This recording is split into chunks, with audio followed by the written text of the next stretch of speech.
नमस्कार। आज के कार्यक्रम की शुरुआत मैं 3 तस्वीरों के साथ कर रहा हूं। मेरी दाईं तरफ यूके ट्रिपल एससी है जो माफिया तंत्र का अड्डा बन गया है।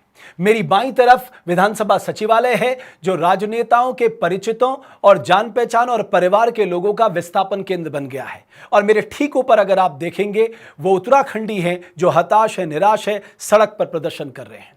लेकिन उससे पहले मैं आपको बताऊं कि लाल किले की प्राचीर से प्रधानमंत्री नरेंद्र मोदी ने देश को संबोधित करते हुए भ्रष्टाचार और परिवारवाद के खिलाफ क्या कुछ बोला। आइए सबसे पहले सुनते हैं। अगर हमने समय रहते नहीं चेते, समय रहते समाधान नहीं किए तो वो ये विकराल रूप ले सकते हैं। और इसलिए मैं सबकी चर्चा न करते हुए 2 पर जरूर चर्चा करना। एक है भ्रष्टाचार, दूसरा है भाई भतीजावाद, परिवारवाद।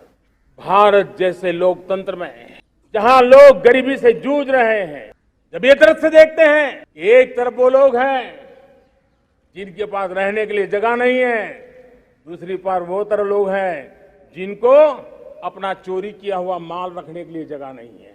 और इसलिए हमें भ्रष्टाचार के खिलाफ पूरी ताकत से लड़ना है। विधानसभा में हुई भर्ती घोटाले को लेकर मुख्यमंत्री पुष्कर सिंह धामी ने कल स्पीकर को खत लिखा। उस खत में उन्होंने लिखा कि हमें विधानसभा की गरिमा को बनाए रखना है और ऐसे में जांच कराकर अगर गलत तरीके से नियुक्तियां हुई हैं तो उन नियुक्तियों को रद्द करना चाहिए।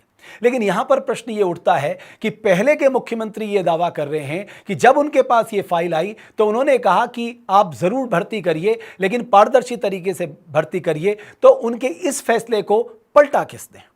ये फाइल तो ये काफ़ी दिन से चल रही थी और मैंने उसमें अंत में एक नोट लिखा था कि जो भी भर्तियां करनी है उनको पूर्ण पारदर्शिता के साथ और आयोग से कराई जाए। दूसरी बात जो सबसे बड़ी सामने आ रही है वो ये है कि यूके ट्रिपल एससी और बाकी घोटालों की जांच क्या सीबीआई से कराई जानी चाहिए। और इससे भी बड़ा मुद्दा जो आज इस प्रदेश के सामने खड़ा है वो ये है कि अगर आप सिलेक्शन में भ्रष्टाचार करेंगे, पदोन्नति में भ्रष्टाचार करेंगे, अपॉइंटमेंट में भ्रष्टाचार करेंगे, ट्रांसफर पोस्टिंग में भ्रष्टाचार करेंगे तो हमारे सिस्टम का क्या होगा, हमारे इंस्टीट्यूशन का क्या होगा? ये इंस्टीट्यूशन तो तबाह हो जाएंगे।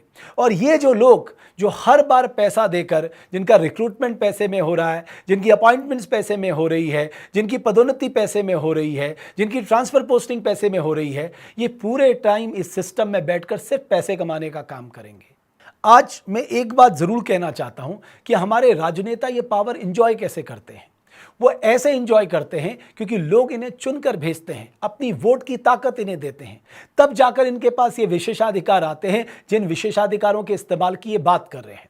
अब आइए आपको 2 पूर्व विधानसभा अध्यक्षों के वो बयान सुनाते हैं जिसमें वो बड़ी ताकत के साथ कह रहे हैं कि सामने हमने क्या गलत किया, हमने तो हर कुछ नियम अनुसार किया और ये तो परिपाटी चली आ रही है अपने अपनों को भर्ती करने की। आपको फिर मैं कह रहा हूं कि आवश्यकता अनुसार जब भी आवश्यकता होती है विधानसभा अध्यक्ष उस आधार पर उनकी मैन पावर को रखने का उसको अधिकार रखते हैं।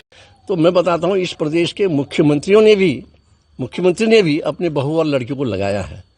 ये प्रारंभ से परिपाटी चली है। मुख्यमंत्री के सिफारिश पर लोग लगे हैं, उनके रिश्तेदार लगे हैं। अब एक तरफ एसटीएफ ने यूके ट्रिपल एससी मामले में 32 गिरफ्तारियां कर ली हैं। अब दूसरी तरफ लोग सवाल कर रहे हैं कि एक ने पेपर चुराया, पेपर बेचा, उसको आपने जेल में डाल दिया, एक ने बिना पेपर के ही नियुक्ति दे डाली, तो आप उनके खिलाफ क्या कार्रवाई करेंगे? और सवाल यह भी उठता है, बड़े पदों पर जब लोग बैठे हों, मंत्री पद पर बैठे हों, क्या वो जांच को प्रभावित नहीं करेंगे? क्या उनके पद में रहते हुए निष्पक्ष जांच हो सकती है? ये सवाल भी आज हमारे सामने खड़ा है। हर दिन एक नए मंत्री की लिस्ट निकल कर आ रही है कि इसने अपने परिजनों को भर्ती कराया है, फला फला विभाग में भर्ती कराया है। अब क्या ये जवाबदेही तय होगी? क्या उन लोगों के खिलाफ सख्त से सख्त कार्रवाई होगी जिन लोगों ने गलत किया है, जिन लोगों ने भ्रष्टाचार किया है? आज हर उत्तराखंडी जो है वो यही सवाल कर रहा है। और मैं तो बड़ी विनम्रता से वर्तमान विधानसभा अध्यक्ष महोदया रितु खंडूरी जी से भी ये निवेदन करना चाहूँगा कि सबने जो गेंद है आपके पाले में डाल दी है, लिहाजा अब आपको फैसला करना होगा, क्योंकि आपका फैसला एक नज़ीर बनेगा कि भविष्य में ऐसी अनियमितता ना हो। आपका फैसला नज़ीर बनेगा कि भविष्य में सचिव को रखने में मनमानी ना हो, और आपका फैसला नज़ीर बनेगा कि लोगों का विधानसभा से विश्वास ना उठे, बल्कि दोबारा विश्वास बहाली हो विधानसभा जैसे इंस्टीट्यूशन को लेकर। आज हमें इंस्टीट्यूशन बचाने की ज़रूरत है, आज हमें देवभूमि को बचाने की ज़रूरत है, और यही कारण है कि लोग सड़कों पे उतर कर आए हैं और एक ही सवाल कर रहे हैं कि जिन लोगों ने गलत किया है उनके खिलाफ कार्रवाई करें। लेकिन आज हालात कैसे हैं? हालात कुछ ऐसे दिख रहे हैं कि निश्चित है दौर तबाही है, शीशे की अदालत में पत्थर की गवाही है। इस दुनिया में कहीं ऐसी तफसील नहीं मिलती, कातिल ही लुटेरा है, कातिल ही सिपाही है। बहरहाल हमें विश्वास है अपने संविधान पर, हमें विश्वास है अपनी कार्यपालिका, विधायिका और जुडिशरी पर कि जो फैसला होगा वो उत्तराखंड के हित पे होगा। लेकिन हाँ, हर उत्तराखंडी ये देखना चाहता है कि जिन्होंने गलत किया है उन्हें सज़ा मिले। अब हम सब इसी इंतज़ार में बैठे हैं कि जिन हुक्मरानों ने गलत किया है, नीतियों का में घालमेल किया है, अपने सगे संबंधियों को नौकरी में लगाया है, उनके खिलाफ सख्त से सख्त कार्रवाई हो। बहुत बहुत धन्यवाद आप।